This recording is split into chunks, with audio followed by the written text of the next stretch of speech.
bem-vindos ao mais um Irose Prevcast. Eu, Mariana Márcio. Eu, Arnaldo Cordeiro. E o Eduardo Hirosa. Hoje nós vamos falar de um tema muito questionado na comunidade do Eduardo. O BPC indeferido automaticamente. A gente sabe que hoje tem vários dados que se cruzam do governo, né? E muitas vezes a pessoa faz o requerimento do BPC sem fazer essa análise prévia, né? Cadastro único, se tem meia aberta, se não tem meia aberta. E aí, lógico que vem automaticamente indeferido. Então, hoje o Eduardo vai falar um pouquinho sobre isso e a gente vai complementar. Sim. Ó, é o seguinte, a partir de junho de 2021, o INSS começou a operar no INSS o requerimento qualificado. Antes, né, as pessoas iam fazer um requerimento de BPC Loas, o que acontecia? Eles tinham um requerimento, ele preenchia e apresentava, juntava no processo. Hoje não, hoje pelo requerimento ele foi substituído pelo requerimento qualificado. E tem uma diferença hoje. Antes era obrigatório, uma hierarquia, passava para análise médica, depois para avaliação social. Hoje não, hoje no requerimento qualificado você lá escolhe, você mesmo que é a agenda, tá? Então assim, o que acontece? Primeira coisa, que a gente sempre fala sobre atualização do CAD único. Por quê? Porque o primeiro critério que o sistema do INSS vai pegar, isso aí não é o servidor, é o próprio sistema que faz, é o critério da misabilidade. Lembrando que a gente trabalha com 87 e com 88, né? 88 pessoa com deficiência e 87 o idoso. Então, qual que é o critério do idoso? É simplesmente a idade, 65 anos, né? Acima de 65 anos, e o critério da misabilidade. Nesses casos, do 88, quando não está atualizado lá, falta, ou tem informações lá que era para ser retirada já do CAD único, o próprio sistema do INSS, o robô vai, ele analisa, vê que a renda é superior, já bloqueia automaticamente, ele indefere o processo, tá? Então, assim, a Camariane sempre fica brava. Às vezes, atendendo o cliente, ela fala assim, você tem que fazer a atualização do CAD único. As pessoas não entendem que tem que ter atualizado. Então, o mais importante, né, Edu? Eu falo, essa semana eu vi duas situações. Primeiro, a pessoa agendou sozinha, sem nem ter a inscrição no cadastro único. Então, já começa aí, né? Tem que ter a inscrição no cadastro único. E um outro caso também que eu vi há um tempo atrás, ela tinha inscrição no cadastro único, mas a última atualização foi no começo do ano passado, 2022, e ela declarou que trabalhou na semana anterior. E ela não está mais trabalhando. Então, tudo isso interfere na análise do sistema do INSS e do próprio servidor, né, Edu? E o sistema hoje é integralizado, né? Então, assim, as informações que vêm do CAD único, o INSS tem acesso às informações da Receita. Antes não, antes era mais manual, né? Então era crivo do servidor analisar a sua discricionalidade ali. A dica que eu dou, assim, mesmo que tenha feito uma atualização o ano passado, e a gente sabe que é a cada 2 anos que faça, quando for pedir o benefício de prestação continuada, que faça a atualização antes do pedido, né? Um tempo antes, para que deixe tudo certinho, como que a gente disse no podcast anterior, sobre a importância do processo administrativo perfeito e você já instruir o processo da melhor forma, né? Eu fiz uma estatística aqui no escritório sobre qual é a grande razão da renda, né, ser indeferido. E se eu falar para vocês, vocês não vão acreditar. Desconhecimento do profissional de diferenciar a família CAD único e a família do BPC Loas. Às vezes, ele cadastrou o irmão lá, a família está lá, tem um filho no grupo familiar do CAD único. Aquele filho, ele faz parte realmente do grupo familiar do CAD único, mas ele não faz parte do grupo familiar do BPC. Por quê? Porque ele já foi casado. E que ali fala, a partir do momento que você é casado, divorciou, você não faz mais. A gente já atendeu até um caso desse, né? Era divorciado. Interessante. Então a pessoa coloca, esqueceu disso. Então a renda daquele indivíduo, ele entrou e desconsiderou a média, a renda per capita. Então, assim, já fazendo de novo, fazendo um adendo no podcast que a gente fez sobre entender da administração. Você tem que entender a lei. Então, assim, união estável também. Uma vez teve união estável, nunca mais faz parte do grupo familiar.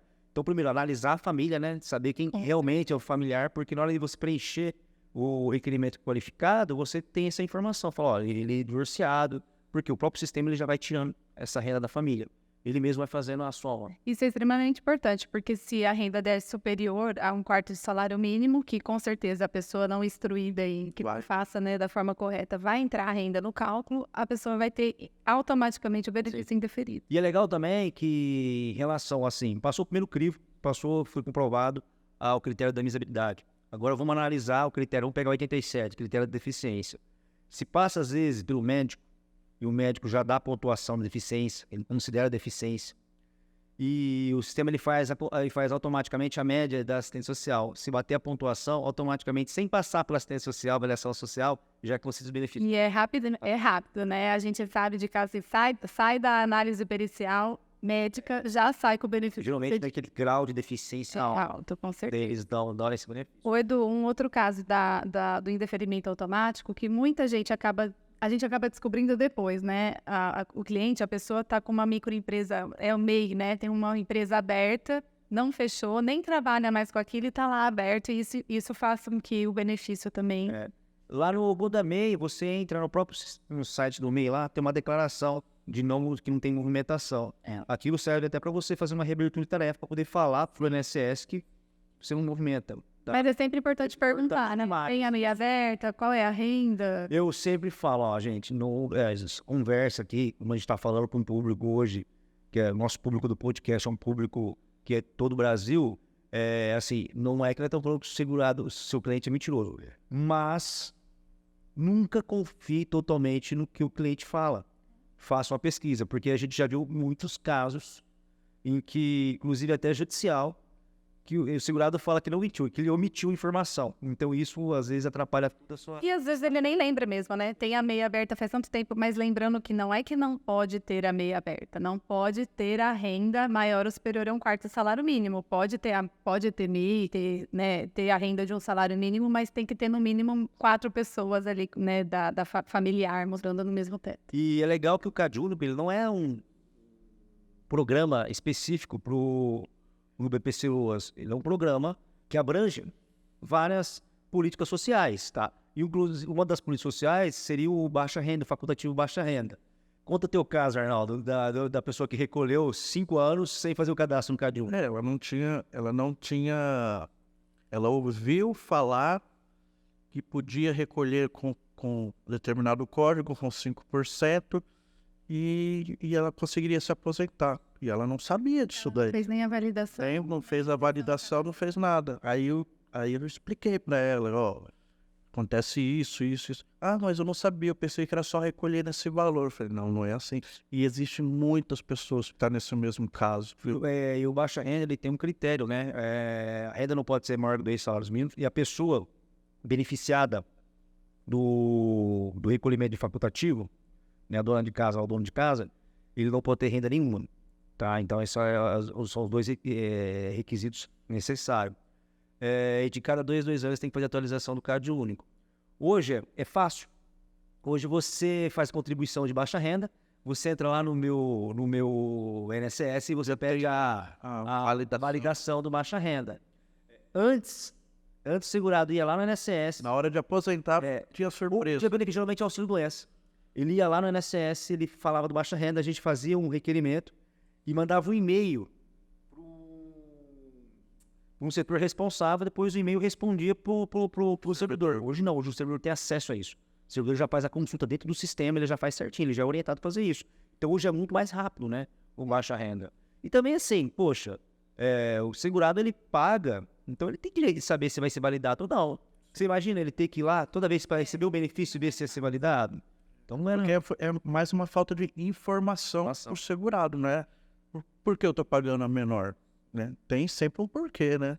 Então é isso, pessoal. Então que vocês prestem atenção com relação à instrução, ao pedido do BPC, né? Que façam toda essa análise antes para evitar os indeferimentos automáticos. Porque quem tá fazendo o cadastro lá, o funcionário, ele não tem todas essas informações, né? O segurado que vai passar essas informações. E aí, mais uma vez, eu acho que toda vez que eu apareço aqui eu falo isso, né? Da ficha do atendimento, a importância de ter uma ficha.